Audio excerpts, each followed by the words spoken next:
Yes, so good evening to everyone. Welcome to Real Talk, first edition for 2026. And let me take the opportunity to wish everyone a happy new year. We wish you prosperity, productivity, and we wish that all goes well.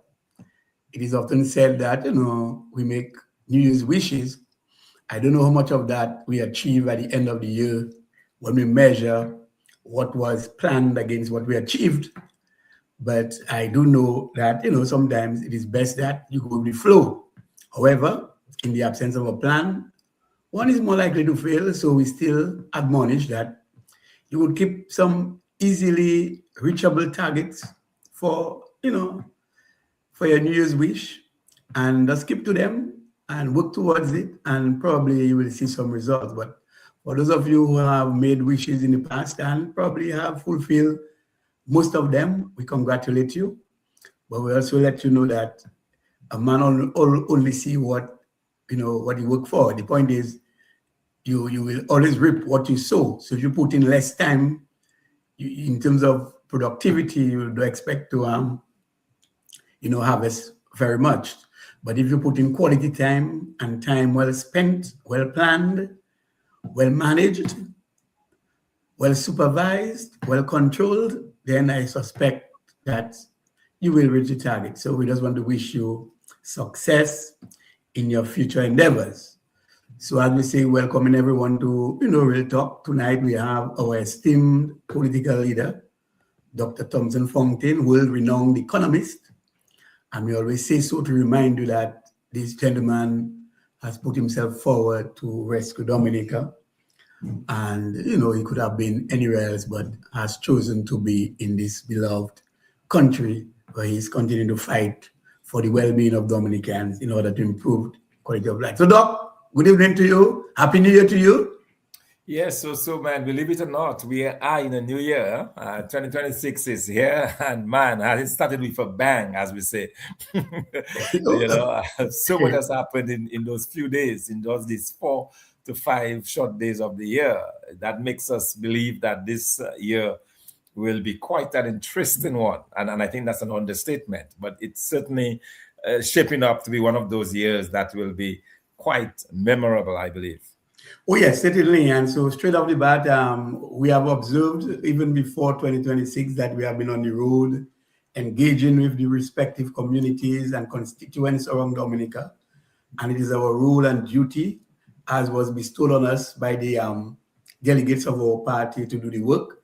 And we have started a journey where we interact, and that crusade has been ongoing. And I know in the new year, there was a bang on the 3rd of January. This is Saturday past. You can as well inform us what transpired, because I know the United Workers' Party was in the gong in Dailies. Can you apprise us of what may have transpired? Oh, absolutely. So we started the year running, if you like. We, as a follow-up to our last week, to last week, where we had we actually went to Casibros. We were in the beautiful village and very scenic village of Delices, and it was quite an interesting day. We went out very early, did a lot of house to house and so on. And then in the night, we had a public meeting. We went back to the good old days of the public meeting and so on. And just sharing with the people of Delices. And I must say that I was very much impressed with the people, with their resilience, and with the fact that they're just so hopeful, And probably the highlight for me was our discussions with the residents of the apartment buildings. For those of us who are overseas, you would know that there are several apartments that have been built, and practically a number of the villagers have been moved from the village itself into these. In fact, we are told that up to 60 different families. There are 60 units in those 2 buildings. And we had the opportunity to visit with the families there. And I must say that I was very much impressed with the reception that we received. Absolutely no hostility, which is quite something, because, a number of the persons living in those apartments are actually Labour Party supporters. And it was really good to be able to talk to them and to see how, the reception that they gave to us was really very good, and it was very welcoming. And and to me, just knocking on those doors and engaging the people was really fabulous. And one of the things that we kept hearing over and over again, and after a while, I guess, like, we took some pleasure in asking this question. But wait a minute, do you have ownership? Have you received a paper giving you ownership for this building? And over again, the answer is no. They're in the buildings, yes, but they have nothing to show for it. They have no paper to show. And it's one of the things that we are telling them, that United Workers' Party government will be a lot more responsible. If we're going to to put you into a home, we want to make sure that this home really belongs to you. And there is certainly a way that we plan to do it. It will be a little bit different from this government, but obviously we are concerned about housing. We are concerned about the affordability of housing, because if you're looking, I was taking a quick look just to kind of orient myself with what the kind of rents are in Dominica, and it is astounding. I mean, a 2-bedroom house around Roseau and the environs could run you easily $2,000, $1,500 to $2,000. Now that is significant when you consider that the average salaries are in the $1,500 range. So what that tells me is that a number of people are not able to afford these rental properties, and so they're very thankful to be able to get an apartment that they could call their own. But at the end of the day, it's not even theirs. So that is something that certainly needs to be rectified. It's certainly something that we are promising them that we will look into. But it was really good to be able to meet, and also to be able to talk to some of our stalwarts, individuals who have been with us from the time the party started, and the joy and excitement that they felt by seeing us on the ground and so on. So we'll continue to do those engagements, because we are learning a lot from the people in terms of what they feel, in terms of what they're going through. And, we want to extend that. So we'll be in a different community this weekend. We plan to make this a weekly affair where we go on the ground, talk to the people, and in nighttime we have a public meeting in that particular village. Okay, so we are going to be doing that at a very minimum once a week in the different communities. So that's a very exciting time for us also. We are very happy for that. And all of that too is in the build up to the February 1st mega rally that has been planned for the village of Glenroy. And we're certainly looking forward to that. And I'm thankful that already we have gotten some favorable press from DBS Radio as a wonderful departure from the past. I mean, they've been able to talk about what we are going to be doing. So we are very thankful about that. I think we are beginning to witness a kind of a change in sympathies, kind of a nice change that is happening that we certainly want to highlight, and we certainly want to hope that it continues, and that the direction that is headed in is certainly a good one. Yeah, and while you say that about DBS, it seems to me that some people are now starting to adhere to the rule of law, because in the Registration of Electors Act, of course, it is declared there that, of course, political parties should get equal time, and we know that may not be the case, but at least this is a new avenue and a departure from what normally would be not present. And Doc, so as we continue to interact with the various communities and to have our presence felt in the respective communities. I know that we are planning a grand rally where we want to integrate the general public of Dominica and the United Workers' Party as one harmonized team in sort of unity of everybody. It's not just about us, about unity, it's about a sort of, Dominica unity. And so on the 1st of February, how things are shaping up? Well, that's coming along nicely. As I said, we're continuing to encourage persons to join us. I must say the initial response has been exceptionally positive. I think people are really looking forward to come together in one express voice, especially in light of what has been happening recently, especially in light of the many challenges that we have been faced with. We just had the challenge of the visa situation, the partial travel ban in Dominica, which could possibly become a full ban. And the reason why I say it could become a full ban, we have examples of at least one country, Sierra Leone. They were initially placed on the partial ban, and they were told they had to do a few things to get out. And if not, 6 months later, they got under a full ban. And the danger with the full ban is that in every case where you have a full ban, the government of the United States government, they're encouraging the citizens not to go to those countries. So that could be a major setback and development for us here in Dominica. So it's a lot of challenges, that we are facing, and of course with the recent activities, which we'll be talking about a little later in the program, the recent situation going on there in Venezuela. And yes, certainly. We are coming to this. Certainly. On our petroleum and so on. So it's a lot of uncertain times, and it's a great opportunity. I believe that people are looking forward very much to be able to come out to show the unity, show the strength, and really send a very powerful message to this government. So we are truly excited about it. And then also I should add, so one of the things I really should have mentioned that came out very strongly as we met with persons in Delhi on Saturday is the number of persons who have still not gone to confirm, and a number of them are saying, but we are used to voting. We vote in our area because Delhi is a very wide area. It's not a big population. A number of persons in fact, I was shocked to see the number of empty homes in one area that we visited. There were about 9 or 10 homes, and the person that we met in that home told us every single home around him, everybody has migrated, every single one. So they were like in a small area in Carib of 10 homes, only one was occupied. The other 9 were empty homes. Nice, beautiful buildings, all empty. Persons are migrated, so you have a serious problem of migration under this Labour Party government. People are leaving. In fact, I was kind of, I saw a lot of nice sorrel that somebody actually planted, and I'm like, man, that sorrel is gonna go to waste because they are not there, and it's just in the yard.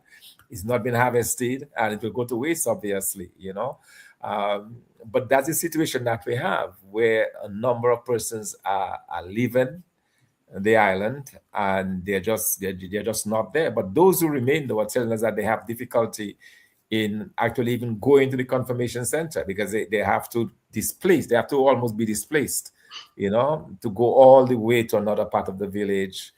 Some of them can't walk, can do it normally, like you just walk to go there.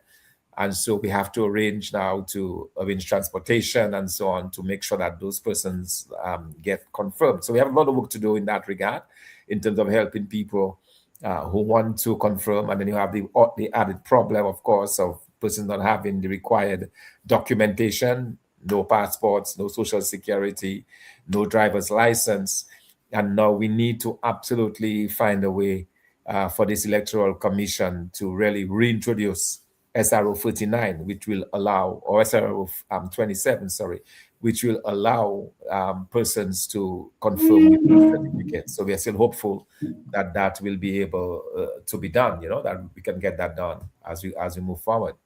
Oh, yes. Thanks again for the update. And as from all reports, it appears that, the various interactions have been going well. And, I really want to say thanks to all who have been supporting the cause and who have been participating thus far. Well, Doc, we are going to get straight into it. And just for the record tonight, we do not have any AI-generated spectacle going on here. Everything that we speak here is real, in real time. And so for those who believe that AI, they depend on the AI instrument and the operations of AI, no, we don't do that here. And we can even consider this zone an unspun zone. We talk truth to power here, so we're getting straight into it, Doc. So yes, Doc. So Doc, in terms of current issues, we've listened to a press conference by the Prime Minister this morning, and a number of issues have come up. Some which some people felt that were not really in place because they have not heard of it even before, and some of them were shocked, that they've heard some of it. And let me just highlight some of the things that came up. You just spoke about the same visa restrictions and how this might be an impending catastrophe to just happen should we not get our act in order, because given the amount of time that the government has been given and the other Caribbean islands to put their act in place, it seems to me the hammer is coming down, and it's coming down slowly because obviously probably in terms like someone would say somebody is pussyfooting around, somebody's not taking care of things urgently as they should. And there might be a part, someone might even say some of the government leaders are defiant in their quest not to get things done. We've also learned, Doc, about third-party nationals. I can't understand what is happening. Some deportees may well be coming to our shores, and that was declared by the Prime Minister in that press conference. And also, too, we've learned about Petrocarib and some of the things that I will give a preamble later when you come to the Petrocarib, so you could elaborate on that. So, Doc, having listened, and I know you took note and you listened, what are you making from the refugee situation? I mean, have you heard this before? What are your views on what you have been hearing? Well, for me, it's a matter of shock and concern. Shock in the sense that we never heard anything about it before. There were never any hints from our government that they were approached. We have heard in the past of Jamaica being approached, of Trinidad being approached, and the government's rejecting, accepting any refugees. So it came as a huge shock to us today when we found out that the government of Dominica had in fact agreed to the taking in of third country deportees. And what this effectively means is that as the United States government looks to clear its country of persons that they no longer want in their country, some of them of a criminal nature, others are not, but they want to get them out. And these are individuals who are not been accepted back into their country. Okay, so you have a number of persons that their countries, they're refusing to accept them, and they're looking for third countries to put them. And here it is, Dominica has offered to take in. And what was even more shocking about this is that he said that there is an agreement, but he could not tell the public how many persons are being taken in, how much is being paid to the government of Dominica, where they will be housed, how they will be taken care of, who are these people. None of those questions that the Dominican public must absolutely know before they can say yay or nay to this. Because quite frankly, Dominica is not in a position, I believe, to take in any number of refugees. So, for example, we heard that Antigua and Barbuda says, yes, they can take people. And when the Prime Minister made the announcement, he says, well, we need them. We need, people to work and so on. We have opportunities for them in Antigua and Barbuda, so we can absorb them. That's not the case in Dominica. There are no opportunities, not even for Dominicans in Dominica, far less for persons coming in. So we have a very serious problem. And I also noticed, for example, that there's a small country in the Pacific that agreed to take in people, but they were very clear. The Prime Minister told his country that they were taking in 75 people, and they were getting $7.5 million from the U.S. government for it. So they were very clear up front. For every person, we are getting basically $10,000. All right, so $7.5 million. Now, government having that, they probably can now look at housing and health and so on. But the question that every Dominican is asking tonight is, where are you going to house them? Number one, how are you going to take care of their needs? Because there are no jobs for them. So how are they going to be provided for? Are they coming there as Dominican citizens? If they need to, for example, travel, how do they travel? Do they have passports from their countries? All of those issues, all of those logistics that we simply do not know. In addition, we have a very strained health system here in Dominica, very, very strained. And the question then becomes, how do you deal with that? How do you get all of that to work? And so it's a lot of concern here in Dominica. Are we in a position to be able to accept those deportees? And I believe from the majority of Dominicans, they will say no, that we're not in any such position to do that. Yes, because let me just quote exactly what the Prime Minister said when the question was put to him by one of the journalists. He said, he asked, Mr. Prime Minister, when are these refugees coming in, and they work out the details. And I quote, he said, with respect to third country nationals, the details will be worked out with the US. But what he comes back to say in another line, he said, there are details that I cannot share with you. So, Doc, is that a But how scary even he thing? cannot share those But details? is that a Are scary thing? these Or are this these is individuals criminals? Are they criminals that he is expecting?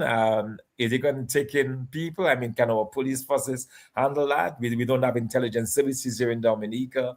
Can we really handle that? I mean, are you going to bring people? I mean, where are you going to put them? What are they going to do? These are basic questions. Are you going to build a village and put the fencing around and put them in there and have guards, armed guards guarding them? What exactly are you going to do? These are questions that the public needs to know, you know?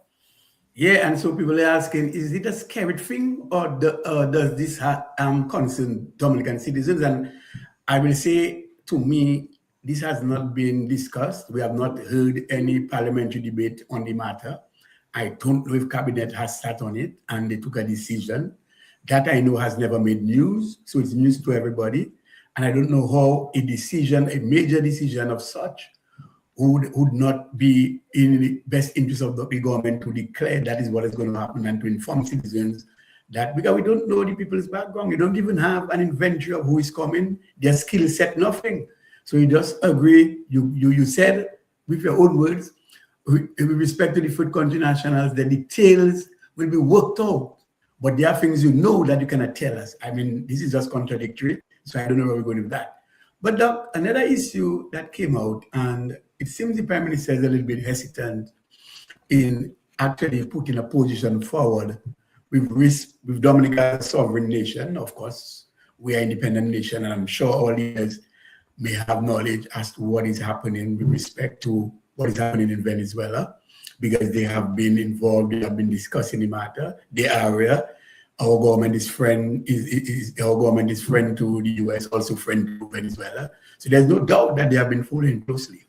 But interestingly, when one of the reporters asked the Prime Minister, what does he have to say with respect to the US going in and sort of taking out Maduro in for accusation of narco trafficking, he could not give a position on that. But yet, when he asked but your president some time ago stated in China that the region should remain a region of peace and that America should not bully people, he seemed to be playing political semantics with this one. What again is happening? Are we really a real country? Because it seems it is very interesting. It was very interesting to hear the Prime Minister today, because just 3 weeks ago, 3 weeks ago, and most Dominicans don't know that, but they can go online and look at it online.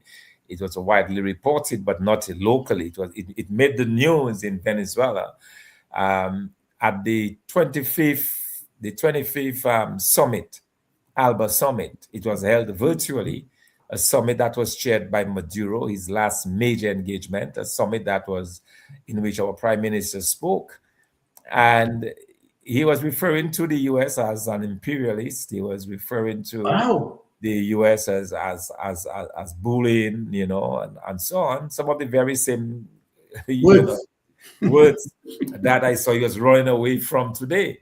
And it is very, very interesting. I would urge Dominicans to actually go online. In fact, we will make it easier for them. We'll be posting that later tonight, so Dominicans can hear from them for themselves. But in the meantime, I want to just read something, or quote, or read the way it was reported in the Venezuelan press. It says the Prime Minister of Dominica, Roosevelt Skerrit, indicated that in the face of threats to Caribbean peace made by the government of the United States, the countries that make up the Bolivarian Alliance for the Peoples of Americas, ALBA, must strengthen unity and brotherhood.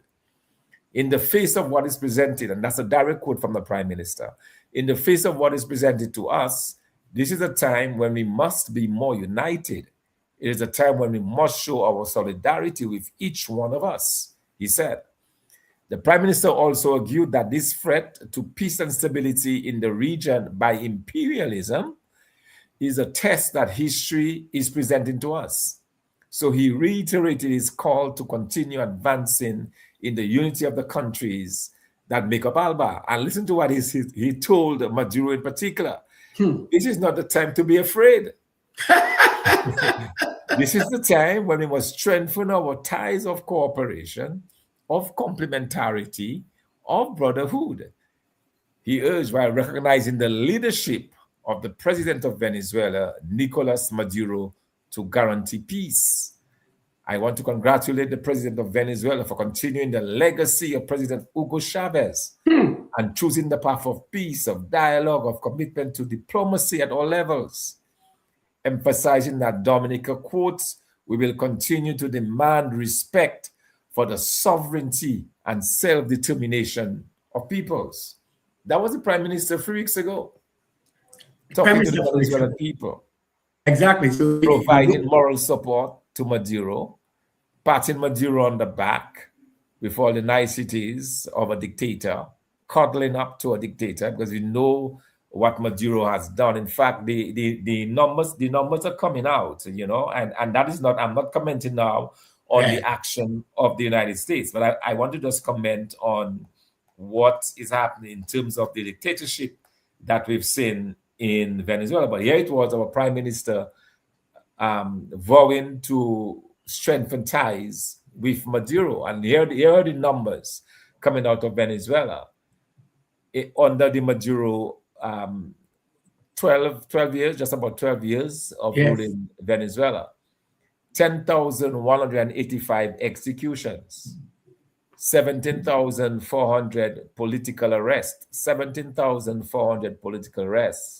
3,500 persons disappeared, 1,650 people tortured, 2,000 political prisoners, and 332 violent deaths. So that is the legacy of Maduro. So this was clearly a dictator. And here we have our Prime Minister talking about, how they need to deepen and strengthen ties against the imperialists of this world.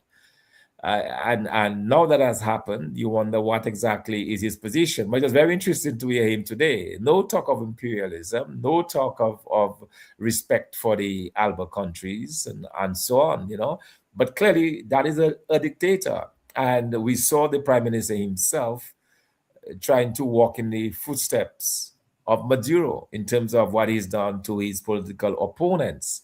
25 patriots are before the courts today for simply marching for electoral reform.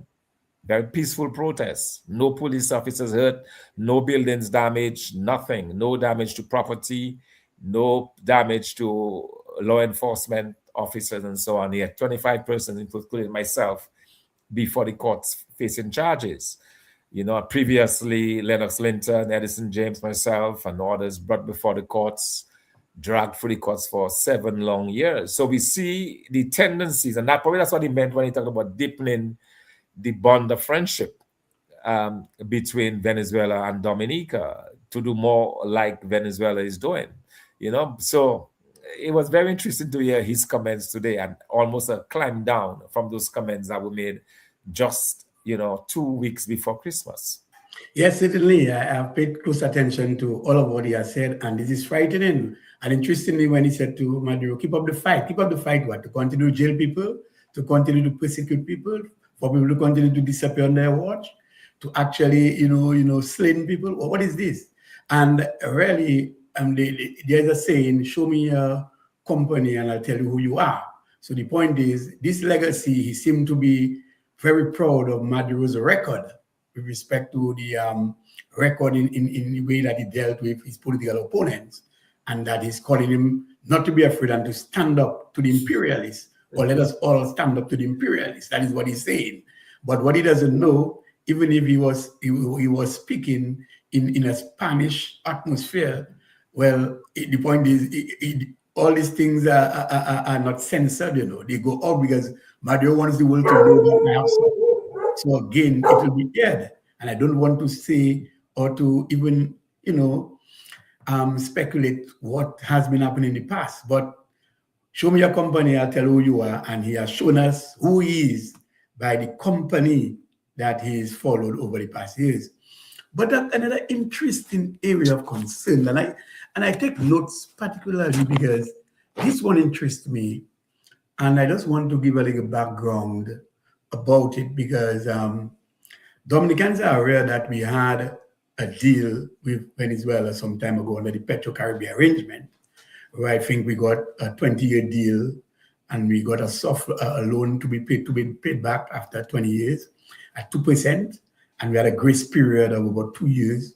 And that deal, we had a 60-40 deal where we'd pay back 60% and 40% would have gone into social programs. And there were a lot of details and little things in the agreement, which I can't remember all now, but I know for sure. You heard our Prime Minister, talking about this deal a lot, and the other Petro-Carib nations. So far, we have known Jamaica and, the Dominican Republic to have hoisted out. When Venezuela went into free fall, they got a deal where they were owing 3 billion and 2.5 billion respectively, and they got a deal to pay off half of that and free up. Venezuela needed cash at that time when they went into free fall some years ago, and Jamaica and the Dominican Republic took the opportunity to actually pay off their debt because they got a 50% break, and they are no longer part of it. But interesting though, on Monday, February 27th, 2022, DNO reported that, and I want to get it right. I'm sure I have it right. DNO reported, I have it right though, yes. Sometime in 2018, to be exact, Thursday, June 14th, 2018, Dominican News Online reported that Venezuela to suspend oil delivery to Dominica, orders Petro-Carib under the Petro-Carib agreement, and other reports. And first thing we heard that the PDVSA said was fake news. But according to the report, the Venezuelan Oil Ministry said on Tuesday, 12 June 2018, that PDVSA is indefinitely suspending a combined 38,000 barrels of refined products to a number of Caribbean countries under the Petro-Carib agreement. PDVSA at that time reported that the decision is primarily due to falling crude prices of production and low refining utilization. But the board of Petro-Carib in Dominica has denied the report, calling it fake news, which means that, no, that wasn't happening. DNO at the time made several attempts to contact PDVSA Dominica, but all proved futile. Hence, couple years later, in 2022, in 2022, is that correct? Yes. I want to get it right for you. In 2022, we had that shortfall in fuel, where, of course, our fuel ran out. And if that was the case, where we were already not getting, they said it was fake news, and if at all, PDVSA had suspended, supply to Dominica and the other countries. We heard during December, to be exact, the 29th, when the Minister of Trade, Mr. Vincent Anderson, said that, of course, we are having that oil crisis or fuel price crisis, but the government is taking up steps to ensure that they curb the problem, and soon, gasoline will be on island. This morning, the Prime Minister, I heard a question asked about, the whole idea of what about the Petro-Carib and the agreement signed and so. And the Prime Minister said, that, and he said, we have, and I quote, we have not been receiving petro products from Venezuela for a long time, for over 7 or 8 years, largely because of sanctions on Venezuela and the sanction on ships transporting Petro-Carib, petro products from Venezuela. But Doc, that seemed to me a little bit confusing, because if earlier on, in 2018, Petro-Carib said, PDVSA said, look, we have suspended. Then Petro-Carib Dominica said, no, that was fake news. Subsequent to that, we had a fuel shortage. And now the Prime Minister, this morning in a press conference, we never heard that news before, is now saying for 7 to 8 years now that they have not been receiving petro products from PDVSA, from Venezuela. What do you make from that? Is there some kind of clandestine, or is there something to hide? Because it just cannot work. There was a suspension, apparent suspension. It wasn't declared. This is fake news. Subsequent to that, Dominica ran into fuel shortages, and they were scrambling to get fuel elsewhere in other Caribbean countries or other sources. And the Prime Minister himself named it Sol. He said Sol. He said other Caribbean thing. He said he named a few. But now come to tell us, God, what is happening with this agreement? What are you making of this?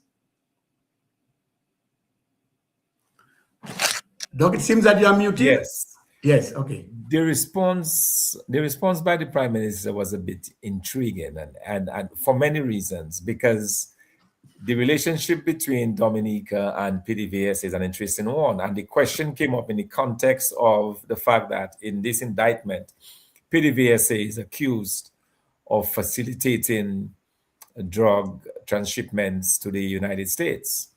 And the question was posed, should the prime minister be fearful, knowing that he had a relationship with PDVSA? In fact, we were getting shipments of petrol from PDVSA, which is the official petroleum company of Company, the yes. of the Venezuelan government.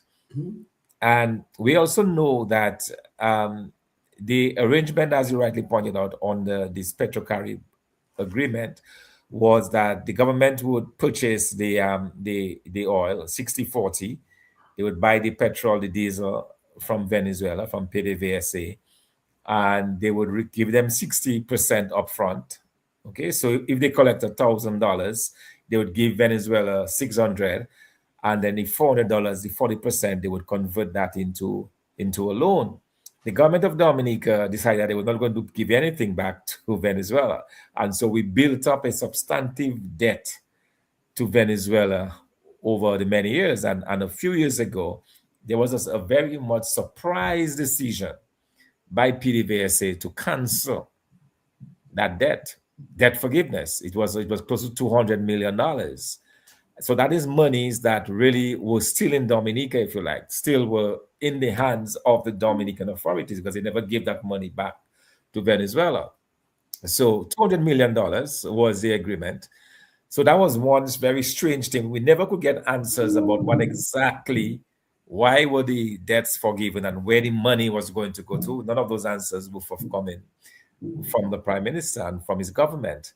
And now we are hearing that it's been 7 years since we have not been getting Petrocarib shipments. I find that to be a bit odd. That is something that we have, because as far as I know, I still see the boat coming up, in the Jimmy area. It was there a couple of weeks ago. So I don't know what the situation is. I honestly, that's something that we have to really dig further into. But the question remains, as obviously remains, the relationship of this government and PDVSA, and whether, as Kalai asked the prime minister, whether there should be cause for concern. Now, the prime minister, he was very clear. He says that, categorically, that there is no reason for concern, since his government has nothing to hide, that they were just engaged in regular petrol deliveries to Dominica. That's as far as he knows, that none of his. And in a further question that was asked, for example, about his members of his government, he said, as far as he knows, nobody within his government has been questioned, or there has been nothing wrong. There has been no suggestions of any wrongdoing on the past. So that has been the response of the prime minister. So I found it kind of interesting. But also the relationship between PDVSA and the government of Dominica has been a bit strange, or very, very interesting over the past several years. So getting that bit of information today also came as a shock, because we were not expecting to hear that Petrocarib, they were not getting petrol from Petrocarib any longer. So I don't know. I honestly, that one is Yeah, and a and bit for those and for those interesting. who and for those who want to really clarify what I'm saying or what we are saying, they could just go and look at the press conference, but specifically between the 19th minute and the 21st minute or the 22nd minute, they could find the question being asked and the response by the prime minister. So, as I said, this is an unspun zone, and we are not aided by any, AI operating spectacle or thing. So we straight off on the ball. And so, Doc, that left us with the Dominican people now not understanding too many things, not clear on many things. Not clear, and especially so, when the indictment, the indictment against Maduro that was in place since 2020, 5 years ago, the government of the United States put out that indictment for the president of Venezuela. And when you consider that within that indictment, it does say that there were several governments, several Caribbean politicians facilitated the trade in cocaine. And Venezuela was bringing in over between 200 to 250 tons of cocaine into the United States every month. That works out to roughly $5 to $10 billion every year, depending on the price.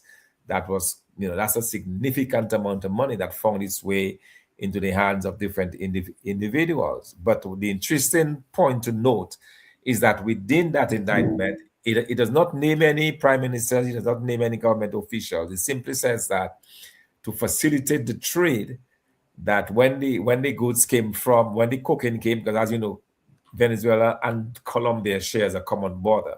So the cocaine comes across overland into Venezuela. They're then put on boats or planes and so on, and then flown or shipped to the United States. But they were saying that the Caribbean corridor, in other words, to move from the south, where Venezuela is, to North America, it has to pass through the Caribbean waters. And they're saying that there were several governments within the Caribbean area or politicians, in exchange for looking the other way, in exchange for allowing those boats to pass, to be given safe passage, that they were being paid for that. And when you think, for example, and again, I'm not saying I have absolutely no information in terms of Dominica, but what I know is that we've had some significant cocaine busts on Dominica in the past. No arrests have been made with the majority of the cocaine busts. In fact, the last one was a few months ago, some 40-something million dollars, we are told, of cocaine that showed up. We have seen all the cocaine washing up on the shores and so on. And so the question is whether or not Dominica is part of that conduit. That is something that I think that the Prime Minister, again, was very clear that there's no involvement on the part of the government of Dominica. So that's good news for us coming from the Prime Minister. Well, yes, and it is important that and as you rightly said in the 10-pillar plan, that we because we have seen it, and this continued behavior by this Labour Party government in Dominica, with the whole idea of being non-transparent and not being sincere to the people of Dominica. They are not accountable. They show no accountability with respect to the CBI, and they are not being transparent with respect to information sharing with the Dominican people. And I know part of the 10-pillar plan actually highlights, the whole idea of transparency and accountability. And even one person here is aiding us with respect to where we are going with this discussion. And this person has to say, there is really a serious lack of transparency with the government. And the person went on to say there, take for instance, why have we agreed to let these refugees be housed here? What brought him to the decision to accept them? And why was the talk held? The point is, Doc, you're already ahead with respect. And by the way, not just because before you respond, I noticed that the Prime Minister now is using shared prosperity.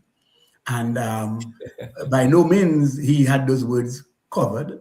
So is the continued repetition of this shared prosperity we are offering the Dominicans that he has actually adopted and fall in line, and was even now forced to use shared prosperity. But going forward, and I was saying that you are already ahead of the clock. You have already put out a 10-point plan, and here it is that transparency and accountability is center of all of what you have been discussing. And Dominicans they are yearning to see a government of transparency and accountability. And I know under United Workers' Party government, under your watch, this will be center in everything that we do. So really, we should have copyrighted that term after all. I think so. We made a mistake that the copywriter was shared prosperity, because that's ours. We certainly claim to that word, And he can use it, no problem. He can use it. But Dominica knows that they might be saying that, but it's not shared. I mean, where's the prosperity? There's no prosperity to be shared then. What we have in Dominica is a lot of misery, a lot of poverty, a lot of people struggling to make ends meet. That's the reality of today's Dominica. The evidence is there. Don't take my word for it. Go down the street and ask somebody, or meet somebody on the road and ask them. So yeah, I mean, that is the situation that we have. But it is very interesting though to note that we are in the situation that we are in currently, and even with what is going on now with the posture that has been adopted by the government of the United States against countries like ours. An obvious question somebody's asking, why it is that the government of Dominica has agreed to take on the refugees now, because we know that those discussions were entered in many months ago, a few months ago. And why? What made him change his mind? Is he negotiating to get us off the partial ban? What is the quid pro quo? What is the result of the actions by the Prime Minister to accept refugees? What are we getting out of it? And I think these are legitimate questions that the Dominican public really must know, in terms of what are we getting out, and what did they have to give up, to accept that we can have refugees that we don't know their origin, we don't know their backgrounds, we don't know how they're going to be catered for, all of the unknowns, and yet we find ourselves in that situation. And the reality of the travel ban, where persons with visas have been turned back. We already have some evidence of a few people who otherwise probably would have gotten through, been denied and sent back home, not allowed into the country, into the United States. So these are very serious and challenging times for the Dominican public. And we can put all of that blame squarely at the foot of the Prime Minister and his inability to really deal fairly and squarely with the challenges that faced us, and taking it for a big joke when he was being warned that the security of the United States is in peril. And I also I came across a very interesting if you like, poster from the United States government, from the State Department. I found it to be very interesting, and I'm going to tell you what it says, and it is from the U.S. Department of State, and they posted a photo of the President of the United States, and it says, "This is our hemisphere," and the notice that this is our hemisphere, and President Trump will not allow our security to be threatened. And I found that to be interesting, because one of the biggest concerns about the CBI program is the threat to the security of the United States. So I'm wondering, is the State Department sending a very subtle message to the countries that still have the CBI program? Because in everything that they've said in the past, they've lamented the fact that our CBI program, as it is currently construed, with the lack of background checks, with the lack of vetting and so on, that this poses a serious security threat to the United States. And now I'm reading the State Department posting loudly that they will not allow, that President Trump will not allow the security of the United States to be threatened. Threatened by whom? So these are very interesting times, very interesting concerns, and very interesting questions that must be asked. Yes, and also too, we will understand how the United States operates. The point is, you must have been under surveillance for a long time. The United States must have had some prior knowledge and has been observing the trends with respect to how some of the leaders were dealing with Maduro. The United States will not just wake up today or tomorrow and act. I mean, to have a heavy military presence in the Southern Caribbean at a point in time must tell you that something was afloat, something was a myth, and they know what they know, and I'm not here to question them as to whether or not they have the legitimate right to do what they do. They know about their security and what they want. They know what their interests. And so we are too small a fish to get ourselves entangled in big man thing, except that we should really have respect for the process, for democracy. And you just, again, highlighted some of Maduro's legacy. And I think before we close tonight, you must actually read again to the Dominican people in terms of what Maduro has been accustomed to, in terms of what he calls himself a good leader and what he has been surrounded by, the many persons who are in jail. You need to repeat that before the end of the program, so we will know and to get it. You know, you Yeah, need to do it. In fact, if you can do it now. yes, I definitely will. And interesting enough, there was a very interesting exchange in court today.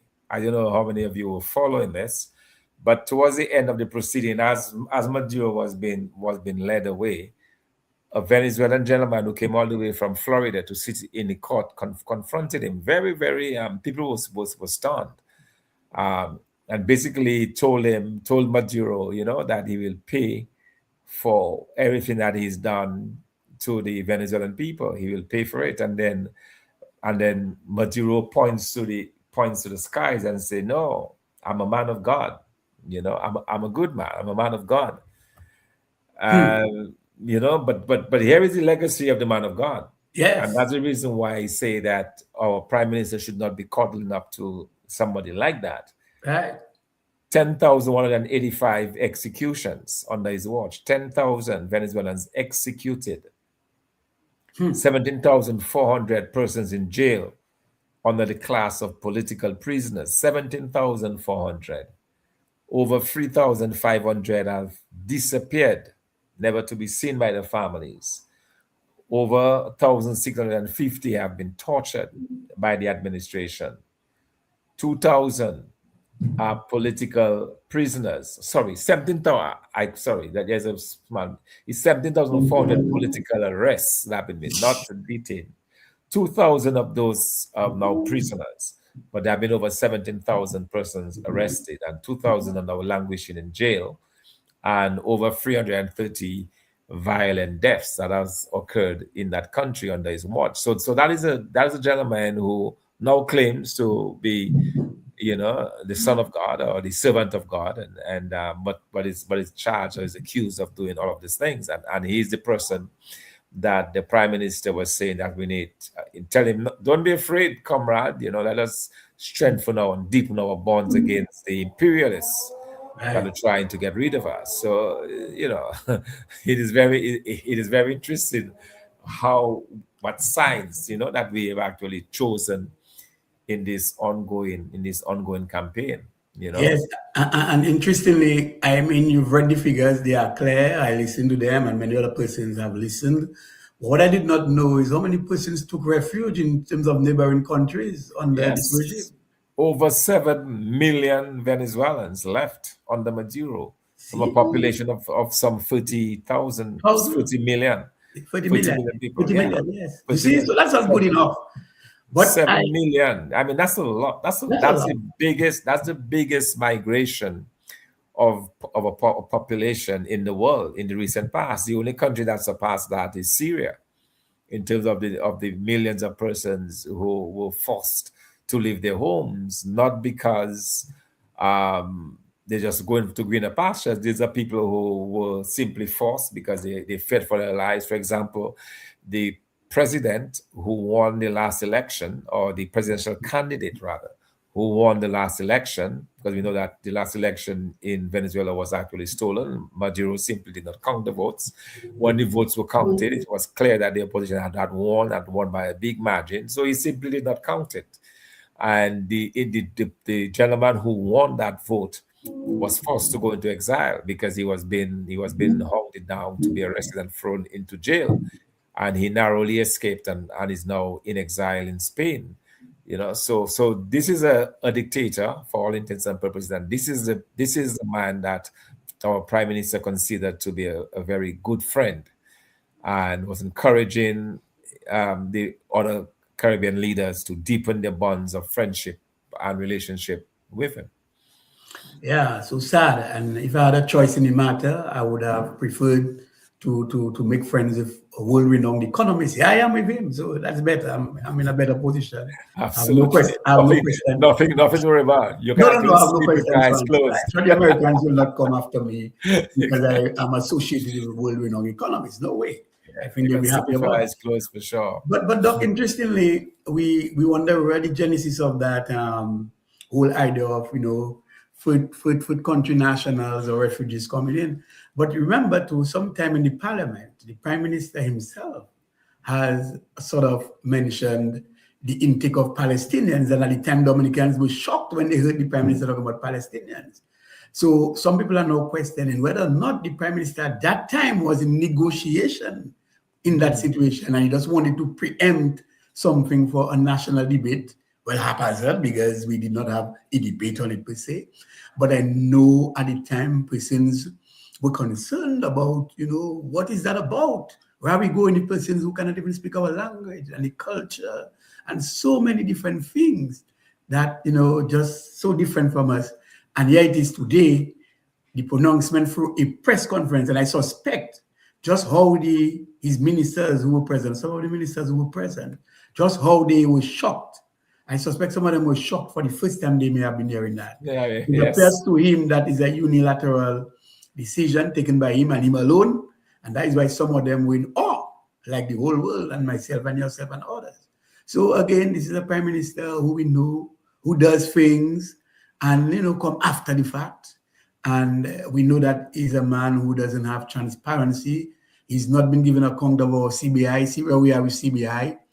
And by the way, I don't know if you don't want to talk about the abduction. We mustn't forget, I thank God for this retentive mind that I have, because I remember Mihal Choksi reminded us that he was abducted, Doc, from Antigua, came to Dominica. So it may well be he didn't want to talk about abduction from Venezuela, when did well know our own people have some history of abduction, because Mihal Choksi said he was abducted from Antigua and was taken into Dominica, and he was further abducted to be flown to India. So I don't know if the Prime Minister didn't want to associate the word abduction when he was asked what is his view, really US taking Maduro from his country and have him extradited to the United States to answer narco trafficking charges. But Doc, I would just want to get into some reaction of the people. Well, I don't know. I don't know if I should read that, but I should say so that that looking ahead, I think we're in for some very difficult days ahead. I think the days ahead will be challenging in the sense that there are lots of unknowns. The fact that the government of the United States is saying that Caribbean politicians aided and abetted the trade in drugs to the United States. The question is whether or not any action will be taken against those corrupt politicians, and what kind of action that will be. Will we see persons being summoned for questioning, or will they voluntarily give themselves in for questioning? So I think we're in for some very interesting days ahead. And when you combine that with the fact that we have only 6 months to rectify our CBI program to make sure that it conforms to what the Americans believe will not be a threat to their security. And the question is whether the government of Dominica has the wherewithal or the will to make the changes that are required that would safeguard the integrity of the program.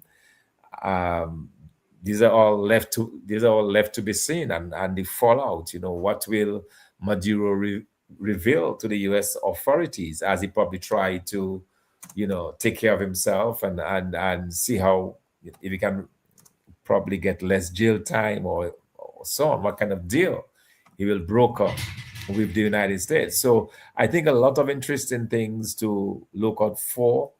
Whether or not we will actually see persons coming here into Dominica, deportees from another country, whether these individuals will have criminal records, how they will behave, will they be able to integrate into society. And I must say that, interestingly, we had a few queries today from the regional press, because when that news went out, it came as shockwaves throughout the region, because bigger countries than us have turned away the requests of the United States to house people. And so one of the persons that I interacted with, one of the regional press that I interacted with today, actually from the Associated Press, they were asking the question, but how our producers are asking, how is Dominica going to be able to handle this?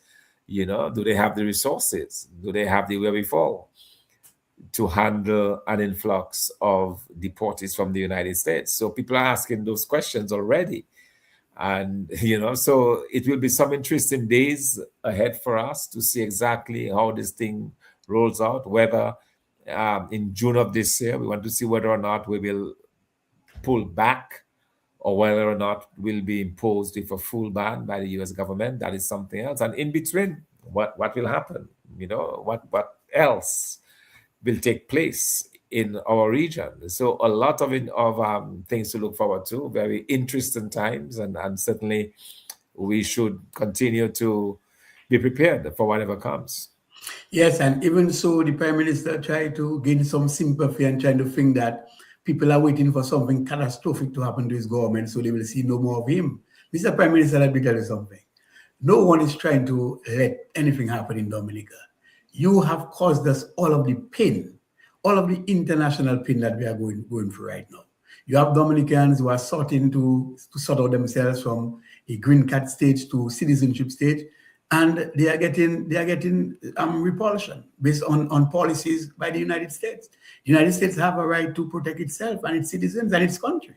So, they have nothing to do with Dominica. They send their remittances, obviously, and they help us. Their monies go to the bank. They send barrels. When the monies go to the bank, we lend. The bank lend it out, and we can do things with it. So in some way or the other, they help. How can you say that people wishing for something dramatic to happen, so you're going to fall? You are causing us pain, Mr. Prime Minister, and don't try to shift blame. We are not shifting blame here. Had you cooperated, had you shown, remorse for the misdeeds of handling the CBI, you attacked so many people. You castigated us. You told people to send hot water on us. Lanuvinia should mash, scare it. When we come on your step, throw water on us. Simple question being asked about CBI. Now you're in the courts to make a declaration, and the court is favoring us. And that's why at this point in time, let me thank the many Dominicans who have been supporting the cause, to have us, been supported financially, to take this matter to court, to have the court let the government declare what it is that actually doing with the CBI money. And their continued support, even as we speak, we are soliciting their support again to have this mobilization going on. As Lily has said earlier, for those of you who have missed it, Lily has said at least once a week we are going to every community, and that will culminate to the big rally coming up on the 1st of February 2025 in Grand Forks. So we are soliciting your support, and here on the screen you are seeing our mobile banking ID 555-2242, and the account number to this is 1005636.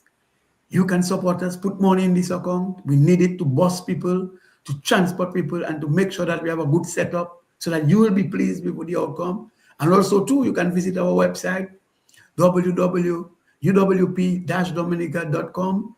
Click on donation, and right away you'll get your donations in. We will appreciate that very much.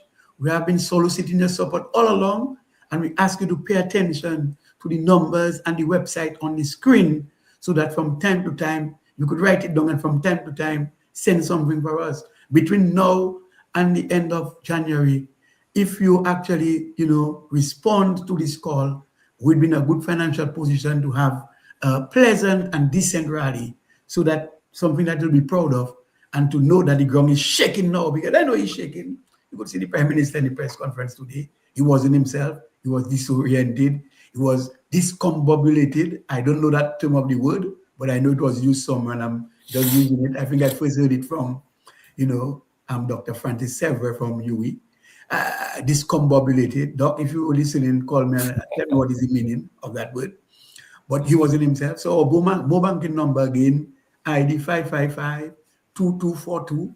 Our account number is 1005636. And obviously you can get us on our website, uwp-dominica.com. Click on donation, and right away you go there. So Doc, I know we have spent quite a lot of time, and we continue to educate the nation. And one person is telling me on my phone there, where Papa? I don't know how we're going to pay Dr. Fontaine, but so far he has been doing a great job. The young people are waiting just to vote him. And for those who think talking is useless, Doc, don't believe this is useless. We are listening on social media. In fact, we advocating that you have more programs like this on social media. But for now, we can say, Doc, it's sufficient. 1 hour a week on social media, and we can get the various tips to go out. That to me can feed us for the week, and a repeat of our programs on a Sunday on Q95. I think, Doc, it's worthy to say that we need the support, and we are calling on, Dominicans to patronize and to continue to support us wholeheartedly. We need their contributions, and I know that you know that we are deserving of it. We have been working hard. We have heeded the call to go out and interact with the various communities and constituents, and so far it is yielding results, Doc. And I know you take pleasure in doing so, and I suspect you want to join the call in soliciting support yourself. Oh, absolutely. So, as you rightly said, we are going to be in need of quite a bit of resources so we can, that rally that has been planned, we'll be able to, get the buses and the other cost that goes with an organization of a rally of this magnitude. We want it to be huge. We want the people to come out in the numbers. So we want to urge those of you who may not be in Dominica or outside of Dominica, or even in Dominica, will not be able to come. We would like to urge you to support the cause, and here is our banking information as well as donation online. And I think what we'd really like to urge so persons can actually set up monthly contributions of as little as $5, $10, $20, and it's very easy to do. You can set that up and forget about it. Just once you go to the uwp-dominica.com and you click on donation, it gives you the option to actually do a monthly contribution to the party, which is something that we'd also encourage. That way you don't have to, send us $100 one time, but you can do it over a period of time, over a period of months. You can set it up and forget about it, so it works really well. One-off payment, yes. But I was also thinking of, the monthly contributions as well. Well, yes, certainly. Persons can do that. That allows them to set it up that way, if they would so desire. So we certainly look forward to that support as we continue to do the hard work. We are on the ground. Obviously, it costs every week to be out there in the various villages doing the work. But we are prepared to do the hard work that is required to convince Dominicans that the United Workers' Party is the better team for the future, to go forward with our plan. We are not about make-we giving. No. We're about educating the Dominican public. We're about our 10 pillars to shared prosperity. We're about the development of agriculture, of the manufacturing sector. We are all about the positive plans to rebuild this country and to make this country one that is truly great. One of the things that we are really focused on, especially now with all of the uncertainty that's going on in the United States and elsewhere, more and more Dominicans will be willing to come to Dominica. So it's an opportunity for us to work together to build this country and to continue to invite, those in the diaspora to support us in a way that we can ensure that we're able to gain the reins of government and be able to put forward the plans and opportunities that will make Dominica truly the envy of the rest of the Caribbean.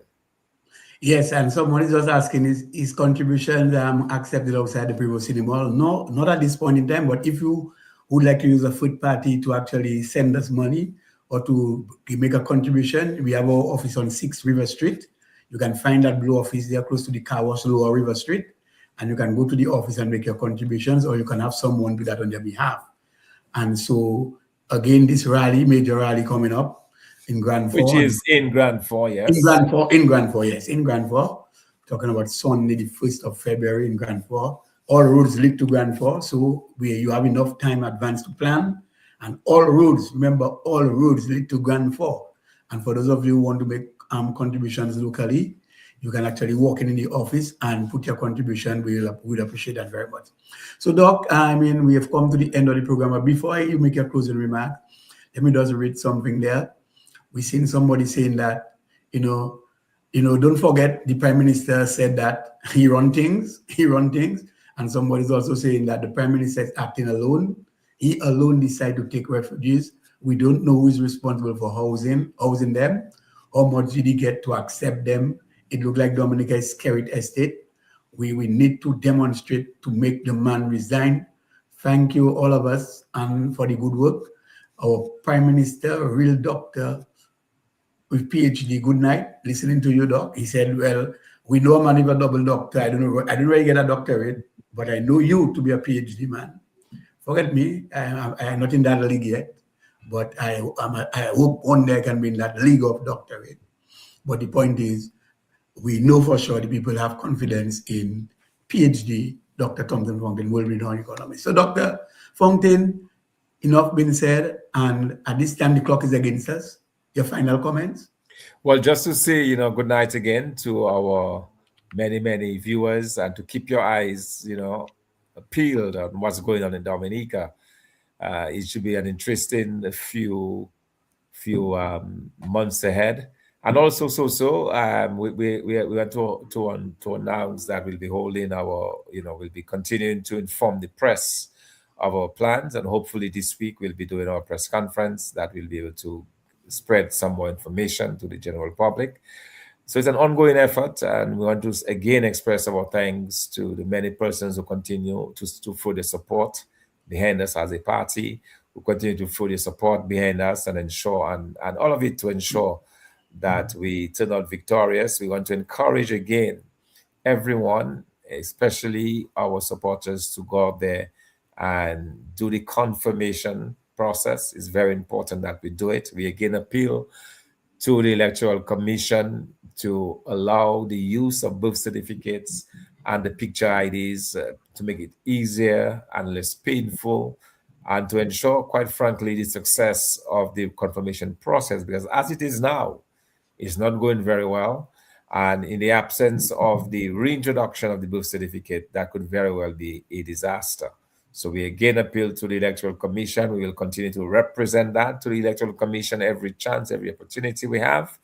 It's important to get the list right, to do the cleansing, to ensure that our electoral process is above board and that we can have free and fair elections in Dominica. I think Dominicans continue to reject any notion of dictatorship, any notion of mistreatment of the opposition, trying to jail opponents of the government. I mean, that should not be in a country like Dominica. We have to stand resolutely against us.